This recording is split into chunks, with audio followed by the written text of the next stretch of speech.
ಅಧಿಕಾರ ಮೇಲೆ ದಬ್ಬಾಳಿಕೆ ಮಾಡ್ತಾರೆ. ಈ ಮೀಟಿಂಗ್ ಅಲ್ಲಿ ನಾವು ದಬ್ಬಾಳಿಕೆ ಮಾಡ್ತೀವಿ ಇಂಡೈರೆಕ್ಟ್ ಆಗಿ ಸಮೃದ್ಧಿ ಮಂಜೂರಿ ಮಾತಾಡಿದ್ರು. ಇಲ್ಲ ಅವ್ರು ಮಾತಾಡ್ಕೋಬಹುದು ಸರ್, ಅದೆಲ್ಲ ಅಧಿಕಾರಿಗಳ ಮೇಲೆ ಅವ್ರು ದಬ್ಬಾಳಿಕೆ ಮಾಡ್ತಾರೆ ಅಂತ ನಾವು ಅಧಿಕಾರಿಗಳ ಮೇಲೆ ಯಾರ ಮೇಲೆ ದಬ್ಬಾಳಿಕೆ ಮಾಡೋದಿಲ್ಲ.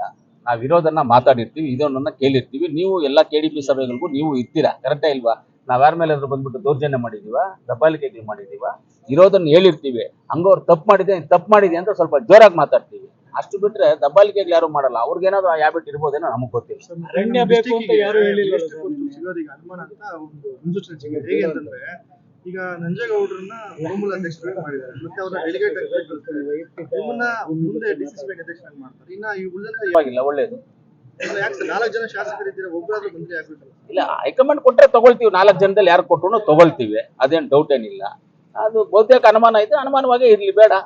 ಸರ್ ನಿಮ್ ಪಾಲಿಗೆ ಏನು ಬಂದಿಲ್ಲ ಸರ್ ಇದುವರೆಗೂ. ನೀವು ಶಾಸಕರಾಗಿದ್ದೀರಾ, ಎರಡು ಒಂದ್ಸಲ ಅವಕಾಶ ವಂಚಿತರಾದ್ರಿ. ಅವಕಾಶ ಹೊಂದಿದ್ದ ನಾನೇ MLA ಆಗ್ಲೂ ಲೆಕ್ಕ, ನಾವೇ ಗೆಲ್ಸಿದ್ದು, ನಾನೇ ಲೆಕ್ಕ. ಇದುವರೆಗೆ ಏನು ಸಿಕ್ಕಿಲ್ಲ ನಿಮ್ಗೆ, ನೀವೇ ಪ್ರಬಲ ಆಕಾಂಕ್ಷಿ. ಪ್ರಬಲ ಆಕಾಂಕ್ಷಿಯಾಗಿ ನಾನು ಇದ್ದೀನಿ, ಮೊದಲು ಹೇಳಿದ್ದೀನಿ, ಇವತ್ತು ಹೇಳ್ತೀನಿ, ಆಕಾಂಕ್ಷಿಯಾಗಿದ್ದೀನಿ. ಕೊಟ್ರೆ ತಗೊಳ್ತೀವಿ ಅಷ್ಟೇ, ಕೊಟ್ರೆ ತಗೊಳ್ತೀವಿ, ಕೆಲಸ ಮಾಡ್ತೀವಿ. ಅಂದ್ರೆ ಪರವಾಗಿಲ್ಲ, ಸುಮ್ಮನೆ ಇರ್ತೀವಿ.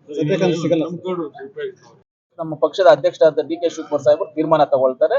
ಇಲ್ಲಿ ಯಾರನ್ನೇ ಅಧ್ಯಕ್ಷ ಮಾಡ್ಬೇಕಂದ್ರು, ಕೋಲಾರ ಜಿಲ್ಲಾ ಕಾಂಗ್ರೆಸ್ ಅಧ್ಯಕ್ಷ ಮಾಡ್ಬೇಕಂದ್ರು ಎಲ್ಲ ಶಾಸಕರನ್ನ, ನಮ್ಮ ಡಿಪ್ಯೂಟೆಡ್ ಶಾಸಕರನ್ನ ಎಲ್ಲರನ್ನು ಕೇಳ್ತಾರೆ. ಎಲ್ಲರ ಒಪಿನಿಯನ್ ಏನ್ ಬರುತ್ತೋ ಆ ಒಪಿನಿಯನ್ ಮೇಲೆ ಮಾಡ್ತಾರೆ. ಮಾಮೂಲಿ ಅಧಿಕಾರಿಗಳ ಟಾರ್ಗೆಟ್ ಮಾಡಿ ಮಾತಾಡೋದು ಅದು ಮಾಮೂಲಿ, ಅದು ಇದ್ದೇ ಇರ್ತದೆ, ಅದು ಮಾಡ್ತಾನೆ ಇರ್ತಾರೆ. ಮಾಡ್ಬೇಕು ಅಂದ್ರೆ ಬರ್ತಾರೆ, ಮಾಡ್ತಾರೆ, ಹೋಗ್ತಾ ಇರ್ತಾರೆ.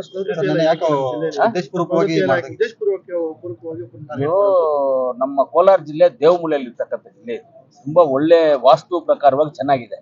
ಆಮೇಲೆ ಇವಾಗ ಈ ಕಡೆ ನೋಡಿ, ನಮ್ಗೆ ಕುಬೇರ್ ಮೂಲೆ ಕಡೆ ಬೆಟ್ಟಗಳೆಲ್ಲ ಜಾಸ್ತಿ ಇದಾವೆ. ಈ ಡೌನ್ಗೆ ಬೆಟ್ಟಗಳಿಲ್ಲ ನಮಗೆ. ಅದು 100% ವಾಸ್ತು ನಮ್ಗೆ ಇದು. ಆ ವಾಸ್ತು ಹಂಗಿದ್ದಾಗ ಇದೇನೋ ಸ್ವಲ್ಪ ಎಲ್ಲೋ ಸ್ವಲ್ಪ ಎಡವಟ್ಟಾಗಿದೆ, ಅದು ಸ್ವಲ್ಪ ನೋಡ್ಬೇಕು. ವಾಸ್ತು ಅವ್ರದ್ದು ಏನಾದ್ರು ಕೇಳ್ಬಿಟ್ಟು ಅದನ್ನ ಸರಿಪಡಿಸಕ್ಕೆ ಪ್ಲಾನ್ ಮಾಡ್ಬೇಕು. ಯಾರು ಮಾತಾಡಕ್ಕೆ ಬಿಡ್ಲಿಲ್ಲ, ಯಾರು DFO ಹೇಳಿದ್ರು ಸರ್, ಯಾರಿಗೂ ಮಾತಾಡಕ್ಕೆ ಬಿಡ್ಲಿಲ್ಲ, ನಮ್ಮ ಒಪಿನಿಯನ್ ಕೇಳ್ಬೇಕಿತ್ತು. 100% ನಿಜ. ಅವ್ರನ್ನ ಹೇಳೋದಕ್ಕೆ, ಅವ್ರು ಮಾತಾಡೋದಕ್ಕೆ ಬಿಡ್ಬೇಕಾಗಿತ್ತು. ಅವ್ರು ಹೇಳೋದಕ್ಕೆ, ಅವ್ರ ಒಪಿನಿಯನ್ ಏನಿದೆಯೋ ಅದನ್ನ ಹೇಳೋದಕ್ಕೆ, ಅವ್ರು ಮಾತಾಡೋದಕ್ಕೆ ಬಿಡ್ಬೇಕಾಗಿತ್ತು. KDP ಮೀಟಿಂಗ್ ಅಲ್ಲಿ ಕಾಂಗ್ರೆಸ್ ಶಾಸಕರು